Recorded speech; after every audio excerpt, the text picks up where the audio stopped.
em nome de Jesus, amém? As suas palmas louvam o Senhor, amém?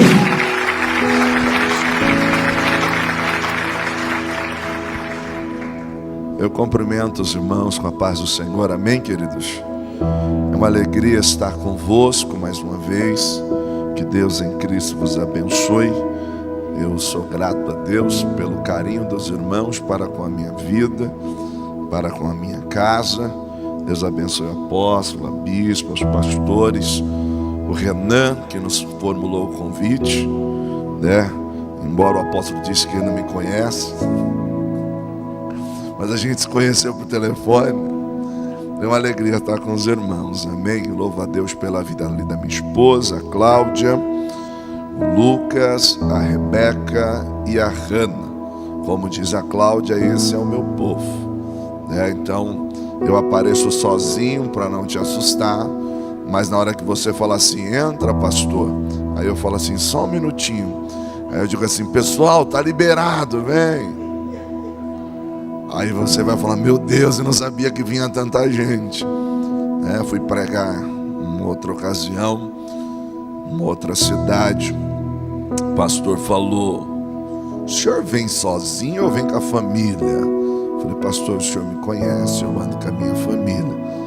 Eu imaginei, é só para a gente se programar para recebê-los. Eu falei, fica tranquilo, pastor, já entendi. Mas eu disse, fique em paz, pastor, a gente vai, prega e volta no mesmo dia, não tem problema, né? Mas é bom andarmos com a nossa herança. E eu posso dizer que sou um homem completo, porque a minha herança está comigo aqui, amém? Queridos, abra sua Bíblia comigo, lá no livro de Atos dos Apóstolos, capítulo de número 2, do verso 1 ao verso de número 5. Atos dos Apóstolos, ou também conhecido como Atos do Espírito Santo, através da vida dos apóstolos. Capítulo de número 2, do verso 1 a 5. Eu quero pensar convosco sobre o derramar do Espírito. Você anseia por um derramar do Espírito? É uma quarta-feira profética e eu tenho certeza que há um derramar do Espírito sobre as nossas vidas. Diz assim a palavra do Senhor: ao cumprir-se o dia de Pentecostes, estavam todos reunidos no mesmo lugar. De repente veio do céu um som como de um vento veemente, impetuoso, e encheu toda a casa onde estavam assentados. E apareceram distribuídas entre eles línguas como que de fogo. E pousou uma sobre cada um deles. E todos ficaram cheios do Espírito Santo. E passaram a falar em outras línguas, segundo o Espírito lhes concedia que falassem. Ora, estavam habitando em Jerusalém judeus, homens piedosos, vindos de todas as nações debaixo do céu. Amém, meus irmãos?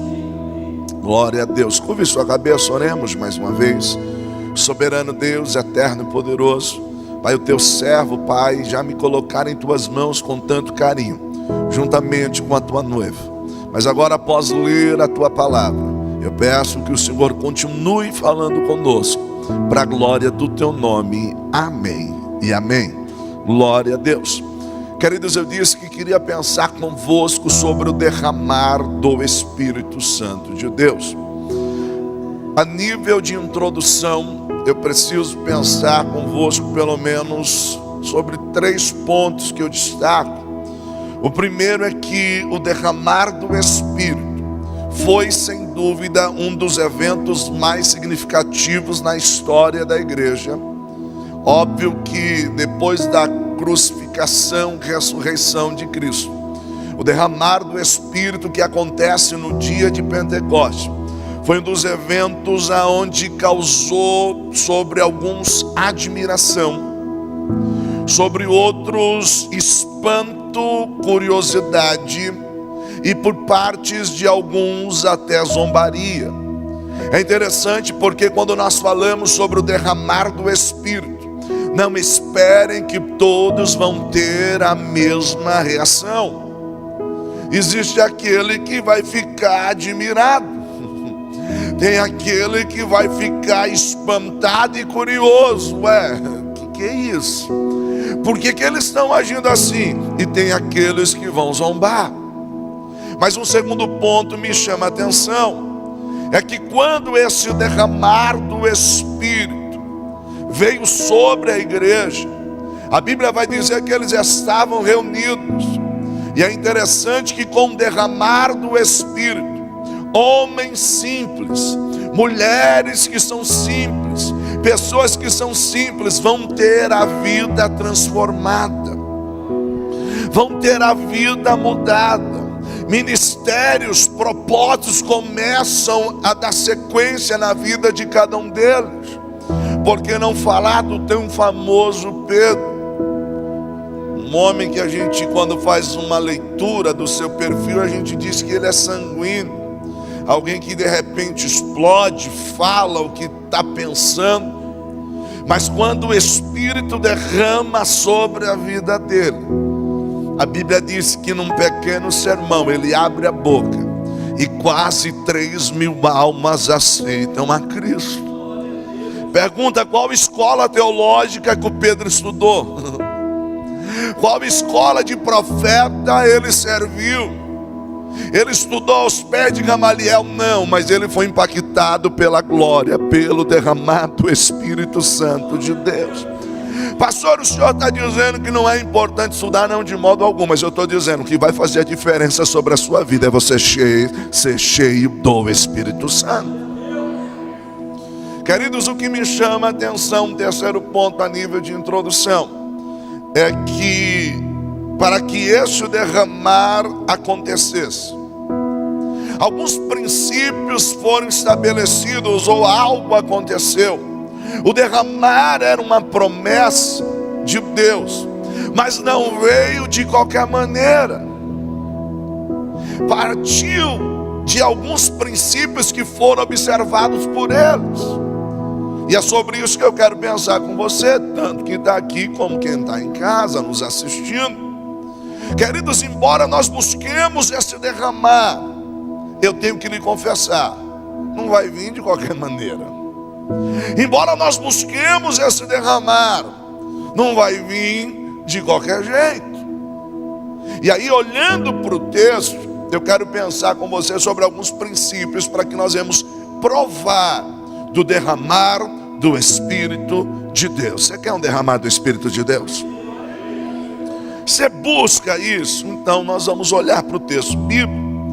Primeiro princípio que eu quero pensar convosco foi estabelecido pelo próprio Senhor Jesus lá em Lucas 24:49, quando ele diz assim: eis que envio sobre vós a promessa do meu Pai, permanecei pois na cidade, até que do alto sejais revestidos de poder. Qual era o primeiro princípio? Para ser revestido de poder, teria que ficar em Jerusalém. Pastor, o que isso quer dizer? A etimologia de Jerusalém é lugar de paz, Salém, lugar ou cidade da paz. Jerusalém é um topônimo por se tratar de um nome de lugar. Mas Jerusalém é muito mais do que simplesmente uma cidade.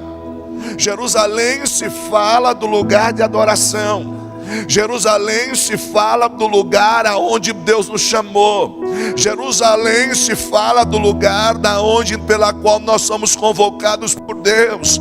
Jerusalém se fala do lugar aonde Ele nos chamou para servir. Escute bem, os discípulos precisavam ser cheios, mas havia um princípio.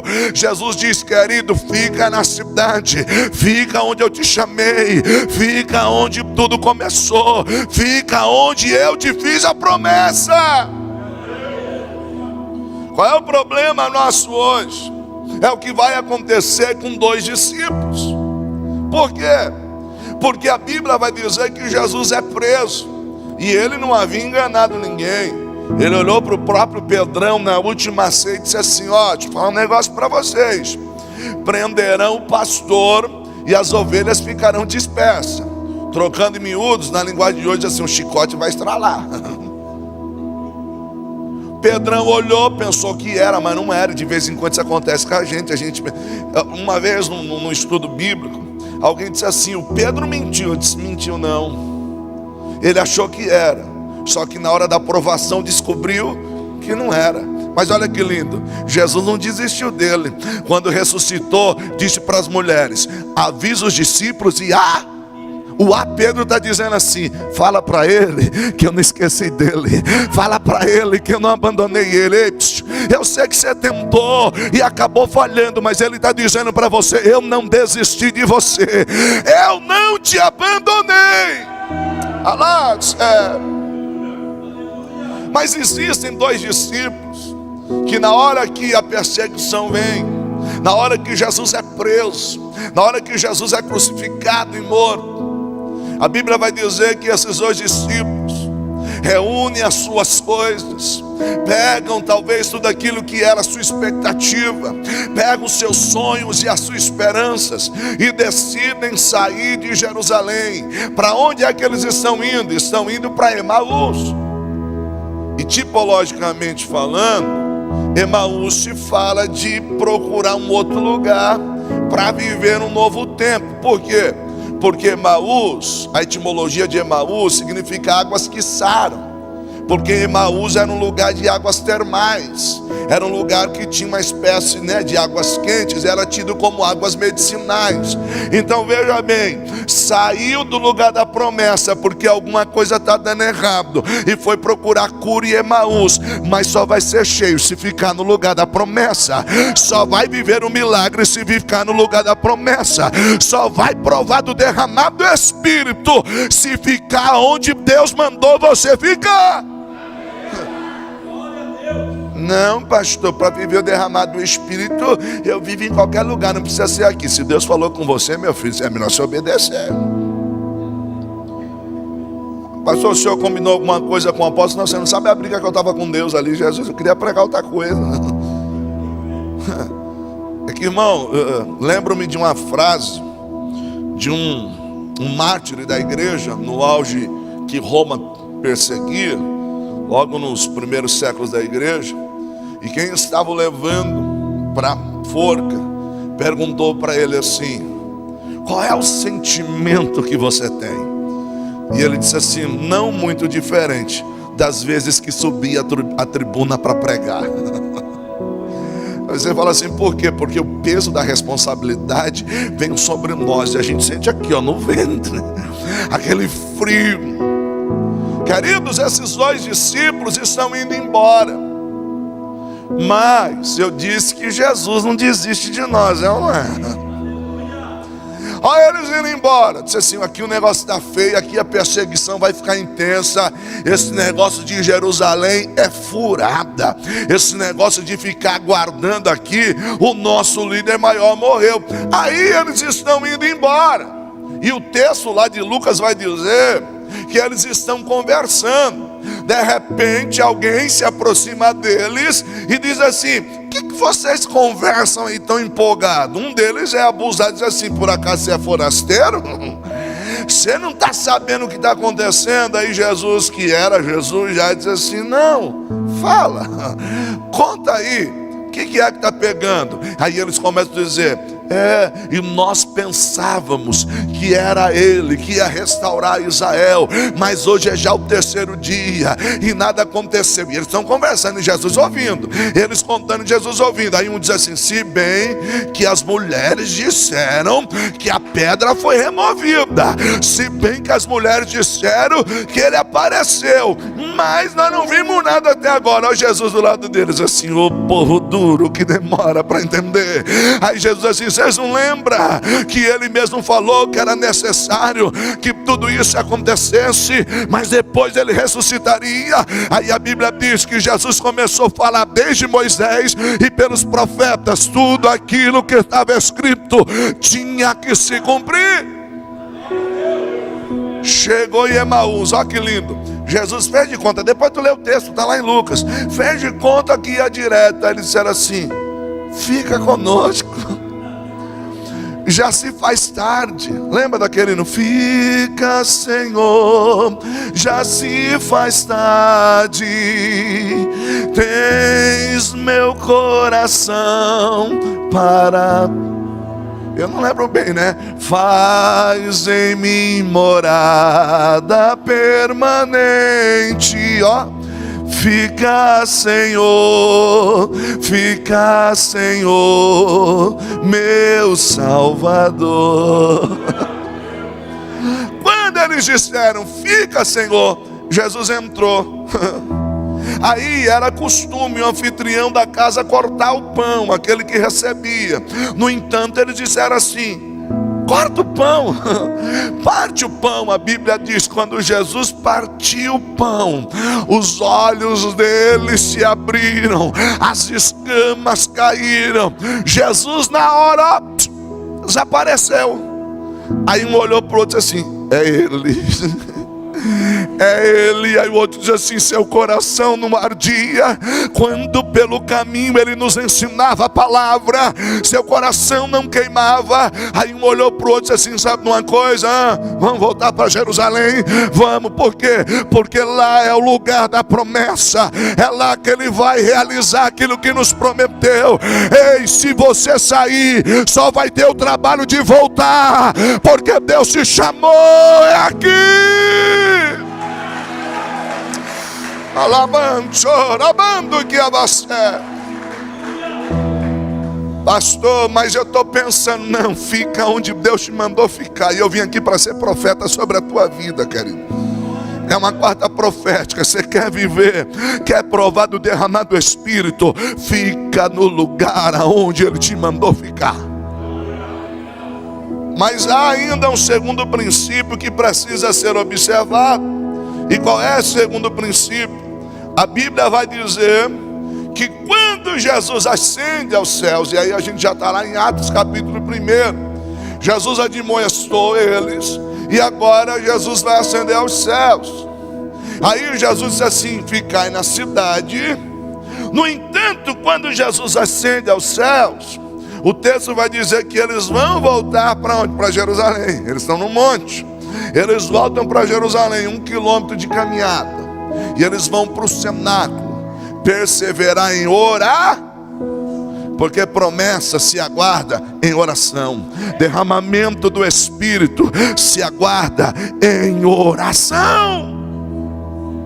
É interessante porque, irmão, não é muito simples, mas a Bíblia vai dizer que eles estão e vão perseverar em oração. Se você olhar Atos capítulo 1, lá do verso 12 a 14, vai dizer assim, ó: e entrando subiram ao cenáculo onde habitava Pedro, Tiago, João, André, Filipe, Tomé, Bartolomeu, Mateus, Tiago, filho de Alfeu, Simão, Zelote, Judas, filho de Tiago. Todos esses perseveraram unanimemente em oração e súplica com as mulheres e Maria, mãe de Jesus, com seus irmãos. Um olhou para o outro e disse assim: gente, já que a gente tem que ficar na cidade para aguardar a promessa, só tem um detalhe: vamos aguardar em oração. Nós precisamos aprender a perseverar em oração. Isso por quê? Porque a promessa estava ali.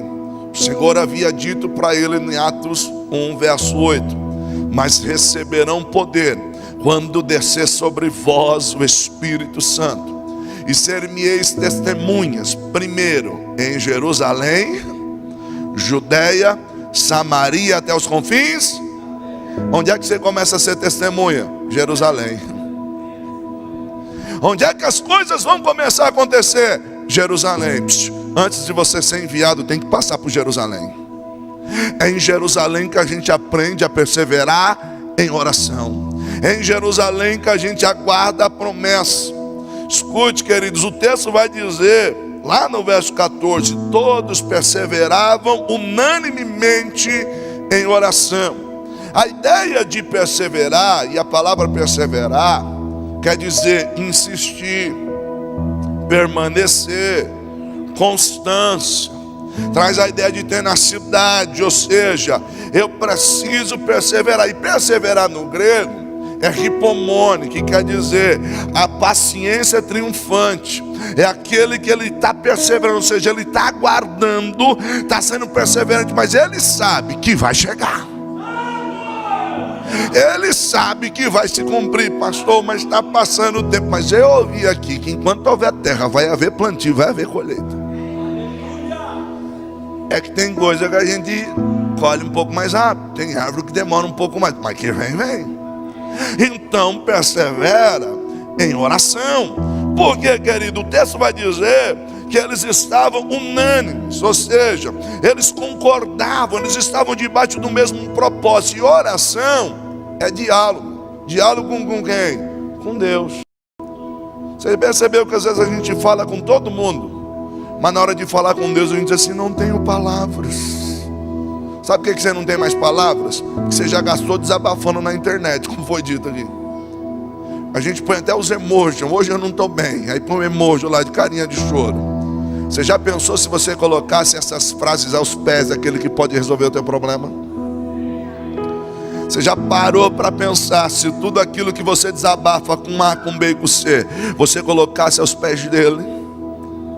Fala com quem resolve. Fala com quem resolve. Deixa eu dizer uma coisa para você. Algumas frases sobre oração, e John Wesley cita uma frase muito linda que diz assim: Deus não fará nada na terra a não ser em resposta à oração dos santos. Sabe o que ele está dizendo? Quando você clama em oração, Deus responde. Eu não sei se você crê, mas tem resposta de Deus para a tua vida hoje. Querido, haverá um derramar do Espírito. O derramar do Espírito vai vir em resposta da oração. Você está em Jerusalém, está buscando Deus, vai derramar sobre a tua vida. Há um tempo de Deus que está chegando. Eu não vim jogar palavras ao vento, eu quero lhe dizer: há um derramar de Deus vindo sobre esta casa. Há um derramar de Deus vindo sobre a tua família. Te prepara para viver algo novo da parte de Deus. Nada num culto é em vão, nada num culto acontece por acaso. E foi louvado aqui: grandes coisas estão por vir, grandes coisas Deus irá fazer neste lugar. Meu irmão, quem está cantando não está animando uma plateia, quem está cantando não está brincando de música, quem está cantando está profetizando através da música. Deus irá fazer grandes coisas. Os armazéns de Deus estão repletos de bênção, que somente a oração pode destrancá-los. Tem coisa que às vezes a gente nem dobra o joelho, é ou não é? E Deus faz, não faz? Tem coisa que Deus realiza que a gente nem imagina, mas às vezes é resposta de oração, é resposta daquilo que Ele te prometeu. Aguarda, porque quando Deus promete algo, Ele cumpre. Aguarda, porque quando Deus promete, Ele faz. Queridos, eu vivo o milagre de Deus e eu fico pensando naquilo que foi ministrado aqui na palavra de ofertas. Tem coisa que a gente colhe que fala assim: meu Deus, eu plantei lá atrás, eu fiz lá atrás. Esses dias a gente viveu um milagre de Deus, faz alguns meses. E interessante porque eu e a minha esposa, a gente estava voltando de um trabalho e alguém nos mandou uma mensagem dizendo assim: a gente queria conversar com vocês, fazer uma chamada de vídeo, pode ser? Disse, pode. Pensei que era até alguma coisa de oração, aconselhamento. E essa pessoa disse assim: nós estamos indo para São Paulo e vamos ficar aí um tempo de férias. E nós iremos alugar um carro para ficar esse tempo de férias. Mas Deus falou conosco diferente. Deus falou conosco: compra o carro e dá o carro para eles e eles te emprestam o carro. Perguntou para mim e para minha esposa: pode ser, vocês aceitam? A gente compra o carro é de vocês e vocês nos emprestam um carro, vocês aceitam? Eu ouvi um glória a Deus. Eu fiz aquela cara assim, tipo assim, Eu fiquei meio bobo, embora que Deus, onde eu entrava para pregar, Deus usava alguém assim, dizendo assim: Deus vai trocar o teu carro. Falei, amém. Aí vinha outro profeta e dizia assim: Deus vai te dar um carro maior. Eu disse assim, amém. Mas aí eu olhava para a minha condição e dizia assim: só por Deus, mas quem tem uma promessa, Ele que fez, não foi eu. Aí veio algumas exigências, e uma delas era que esse carro tinha que ser de 7 lugares. Você não deu glória porque não era seu carro. Para resumir a história, eu ainda disse assim: faz o seguinte, vocês compram, usam o carro, depois na hora que vocês vão embora, se quiser deixar o carro, amém. E a pessoa disse: não, vocês não estão entendendo. É vocês que tem que ir lá comprar, é vocês que tem que ir lá escolher. Só fala para nós lá como que foi e a gente resolve essa questão, põe no nome, faz tudo direitinho. Agora tem que emprestar para nós, vocês emprestam.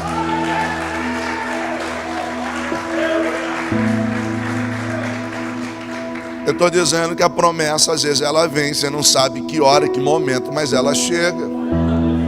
Continua perseverando em oração. Deus nos deu uma spin de 7 lugares.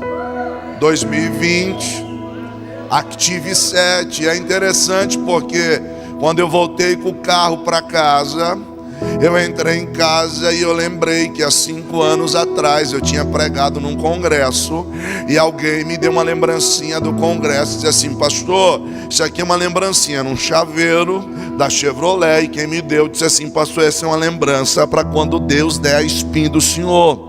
Tá bom? Eu guardei o chaveiro. Quando eu entrei em casa eu disse: eu tenho um chaveiro, Deus me deu um chaveiro. Aí eu procurei o chaveiro, e quando eu cheguei, eu falei assim: ó, Deus primeiro deu o chaveiro e depois Ele deu o carro. Mas o que Ele fala, Ele cumpre. Você não deu glória, porque deixa eu te dizer uma coisa, Ele é poderoso. E o que é mais lindo, irmão, naquela semana eu ia pregar onde eu ganhei o chaveiro. Olha, Deus faz uns negócios, né? É para glorificar o nome dele. Olha, irmão, todo enjoado. Eu disse assim: antes de eu pregar, eu queria contar um testemunho. Há uns 5 anos atrás eu ganhei um chaveiro aqui. E quem me deu o chaveiro disse assim: isso aqui é para quando Deus der o seu carro. E eu vim aqui para dizer que o chaveiro está aqui e o carro está aí na porta. Pastor, tem mérito algum em você, na sua família? Não tem. Mas aquele que fez a promessa é fiel para cumprir. Pastor, por que o senhor está contando isso? Porque ele disse: fique em Jerusalém. Você ficou, persevera em oração. Ele vai cuidar de você. Ele vai cuidar da tua casa. Ele vai cuidar da tua família. Mas havia ainda um terceiro princípio. E qual é o terceiro princípio? Eles precisavam perseverar, sim, em oração, sim.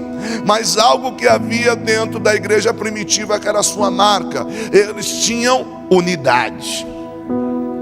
Queridos, e a igreja que quer viver o derramamento do Espírito precisa aprender a andar em unidade.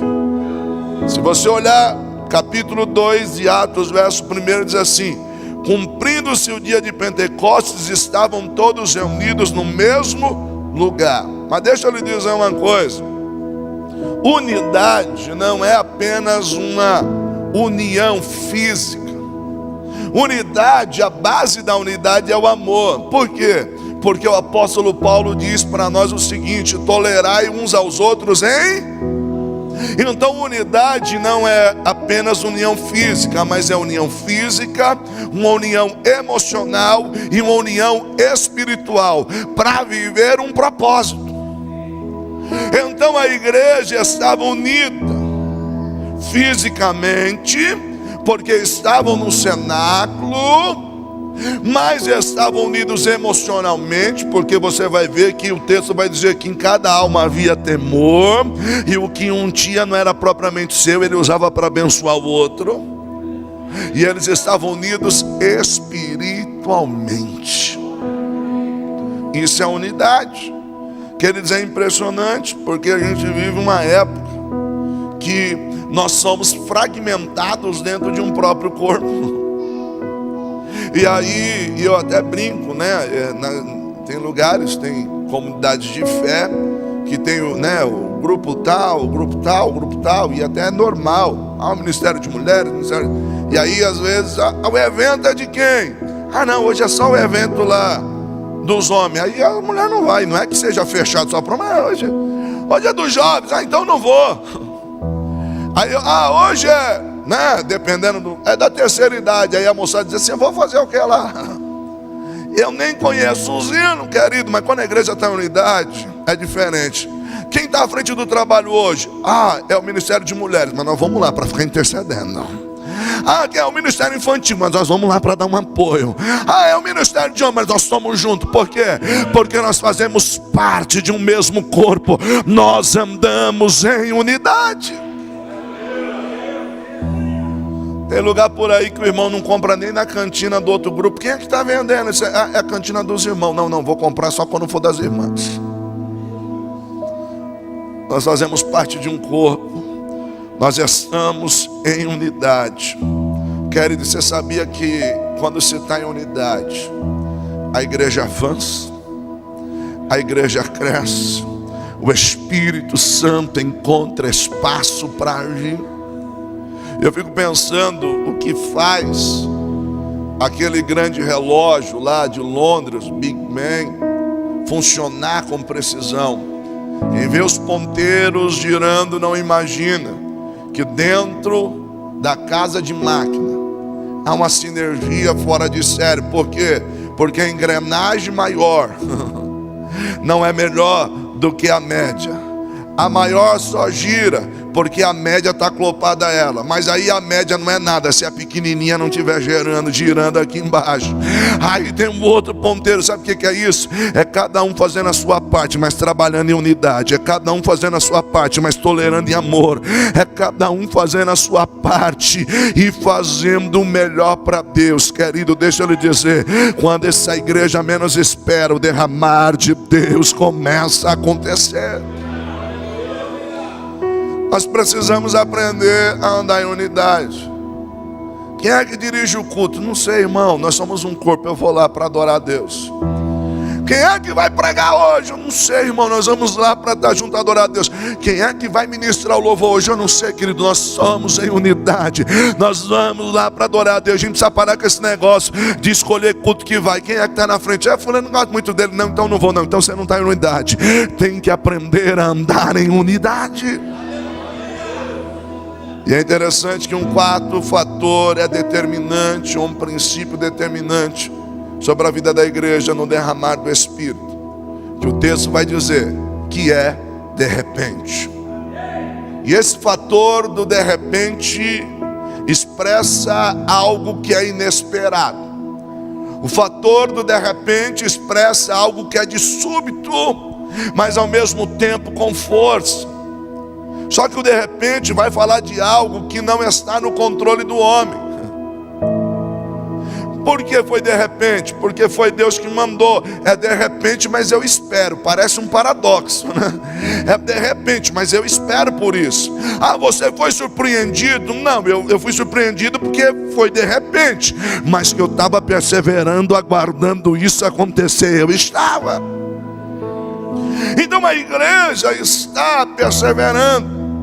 E o de repente de Deus vai acontecer. Pastor, o que o senhor quer dizer? Querido, só faz a sua parte. Quando você menos esperar, Deus vai vir com a sua enxurrada de poder. É de repente porque não está no controle do homem. Eu posso até lhe prometer algo, mas se Deus não fizer, não vai acontecer nada.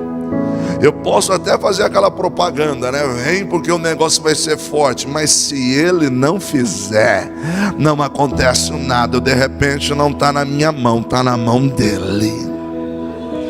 Um quinto fator determinante é que o texto vai dizer que tem que vir do céu. O texto vai dizer, e de repente veio do céu um som, como pastor, o que o senhor quer dizer? Queridos, o primeiro e grande derramar do Espírito da igreja, do Espírito Santo sobre a vida da igreja, ele veio do céu. Pastor, o que o senhor quer dizer? Há nos nossos dias uma espécie de expectativa para gerar um avivamento.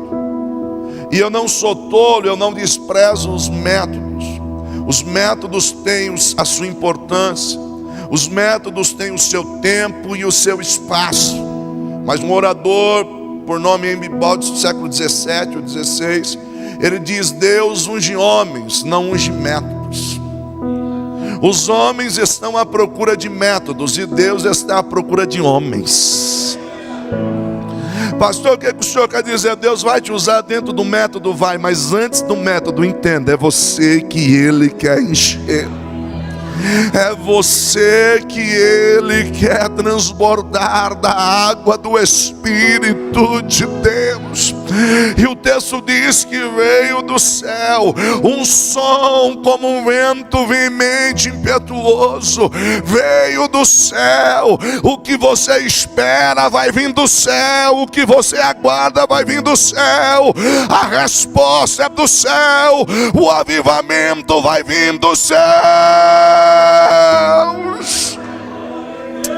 Alabancho rabadacandarácia. E quando você começar a ouvir este som, se alegre, porque é sinal que está chegando. Quando você começar a ouvir o barulho, se alegre, é sinal que está chegando.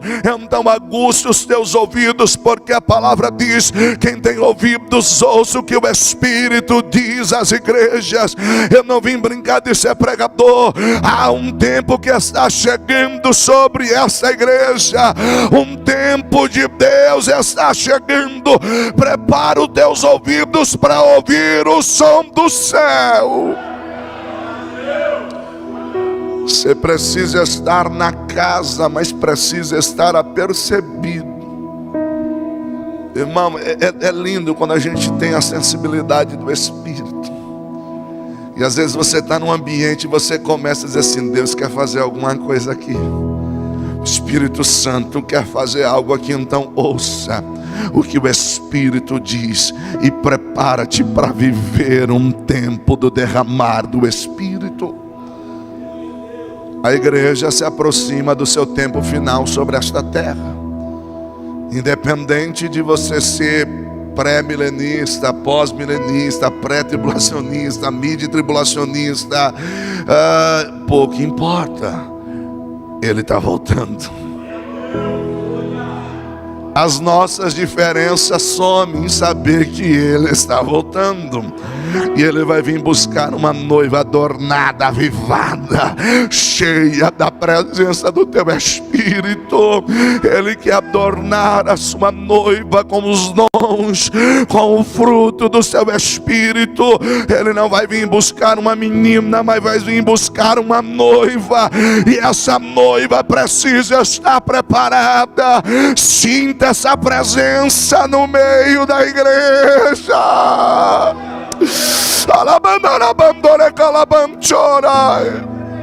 Oh, eu sinto a presença dele aqui.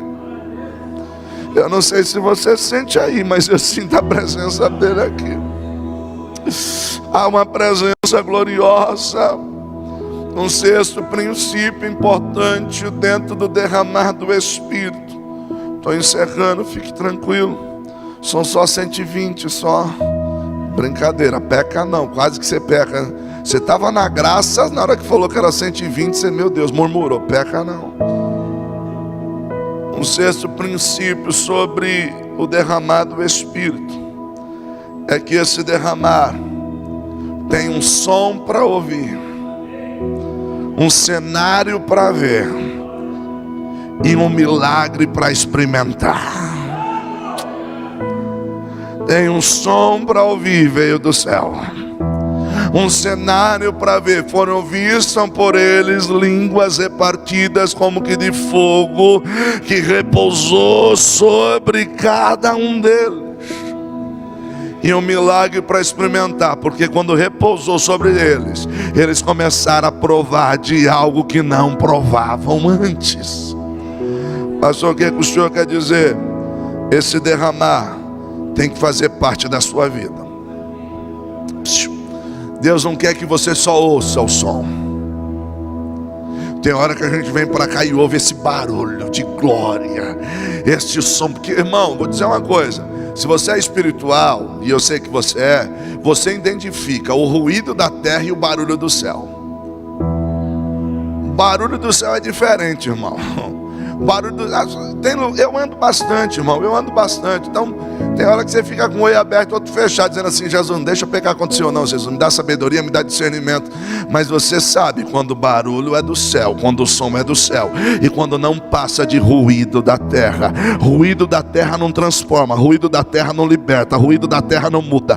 Mas quando o som é do céu, a transformação, a cura, a milagre, a restauração, Deus está mandando um barulho sobre nós hoje aqui. Mas Ele não quer que você apenas ouça. Ele não quer que você apenas veja. E a gente sai do culto dizendo assim: você viu? Foi forte. Ele não quer que você venha aqui apenas como um telespectador, alguém que veio assistir culto. Você não veio assistir culto. Nem quem está em casa está assistindo culto. Você veio aqui prestar culto. Você veio aqui prestar louvor e adoração. Então Ele está dizendo: não é apenas para ouvir, não é apenas para ver, mas é para experimentar. Quando a língua repousou sobre cada um deles, eles começaram a provar do sobrenatural de Deus. Então eu quero dizer que esse derramar vai ter som para ouvir, vai ter um cenário para ver, mas há um milagre para experimentar. Eu quero ser profeta de Deus nesta noite e dizer para você: se prepara para ver esse milagre mudando a tua casa. Se prepara para ver esse milagre mudando o teu casamento. Se prepara para ver esse milagre mudando os teus filhos. Seus filhos são um profeta para a geração deles. Se prepara para dentro da tua casa ou dentro da tua célula ver o milagre de Deus de forma palpável, tangível. Ver o agir de Deus, ver vida santa, camando e a sébia, alabandore calabanchoria. Ande fast, inde porque bandai assai. Pastor Edivaldo, se prepare para ver Deus usar a vossa vida e a vida da pastora, e caroços começarem a sair. Aí onde cal a stébia for que pau a sai. Pastor, eu olho para a senhora e vejo Deus te usando. É como se Deus estivesse arrancando caroços. É como se Deus estivesse arrancando caroços. Andabando e acalamanto e a stébia sai. Há um azeite que desce quente sobre a tua vida, queima o teu corpo por completo. Alabando copopaia sé, aí onde coube a sebe de o comundaia sai. Deus está entrando, caroço está saindo.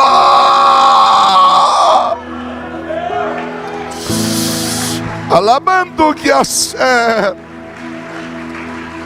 Há um derramar do Espírito. E eu queria pensar com você num sétimo e último princípio. E eu queria chamar minha equipe de louvor para adorar o Senhor. Vem aqui. É minha banda, irmão. É minha banda.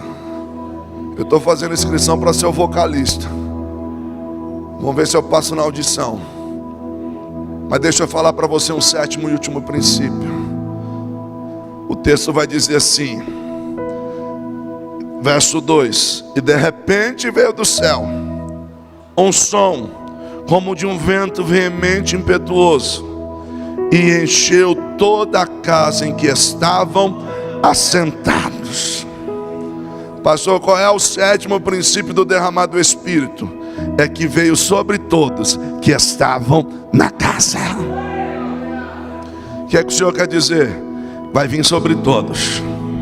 Ah, como assim, pastor? Deus não faz acepção de pessoas. E uma coisa que a gente precisa estudar um pouquinho melhor a Bíblia é que quando o derramar vem, escute, é um revestimento de poder.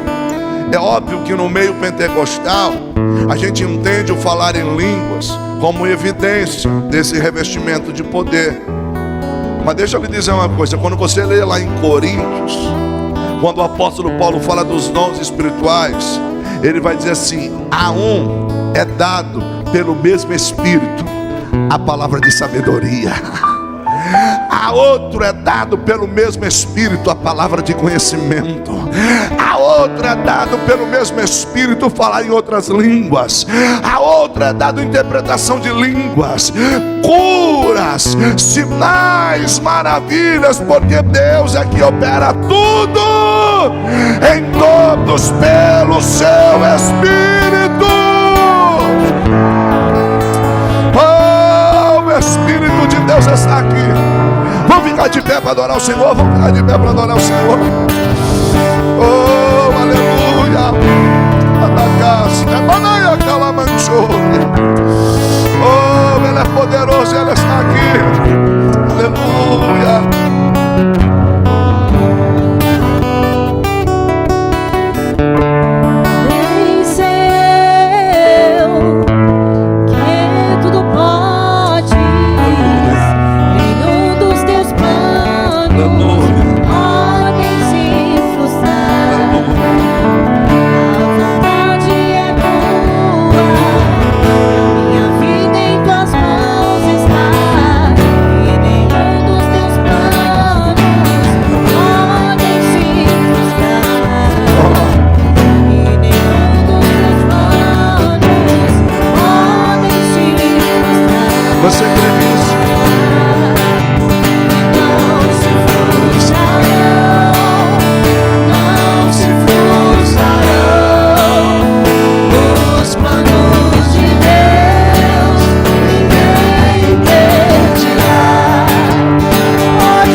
Deus agora, começa a orar aí. Abra a tua boca, começa a orar aí, começa a falar com Deus. Ei, você que há muito tempo já não falava em línguas, começa a falar em línguas agora. Ei, você que não profetizava mais, começa a profetizar. Há um derramar de Deus, Deus quer te usar. Há um renovo. Deixa Deus te usar. Quando passares pelas águas, eu estarei contigo. Sinta esse mover de Deus. Quando passares pelo Há um fogo, derramar de Deus sobre as nossas vidas hoje aqui. Deixa Ele te tocar. Deixa Ele te tocar. Deixa Ele te tocar. Deixa Ele te tocar. Toca Jesus. Toca Jesus. Toca, Pai. Enche, esse teu barco parecer que vai naufragar. Está rolando pela estrada, está causando medo em teu coração, está causando dúvidas, cadê Jesus? Mas olha só que vem aí, andando sobre as águas, parece que é Jesus. Olha só que a fala está dando uma ordem para o vento. Sou eu dono do tempo, sou eu dono daqui, sou eu dono do mar. Sou eu, sou eu, sou eu, sou eu, sou eu, sou eu, sou eu.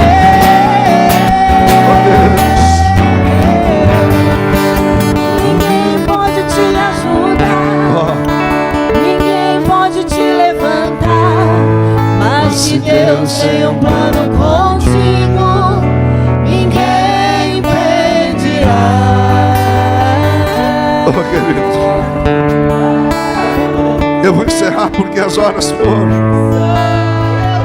Mas se você pode, nós já estamos em unidade. Se você pode, com todo respeito, dê um abraço em alguém. Diga assim, ó: grandes coisas Deus está por fazer. Diga, grandes coisas Deus está por fazer. Oh, lamando e acalamanchor e abandorevácia. Grandes coisas Deus está por fazer. Oh, você é um profeta de Deus para essa geração. Há um mover de Deus. Que Deus te abençoe. Que Deus te abençoe. Aplauda Jesus, que Deus te abençoe.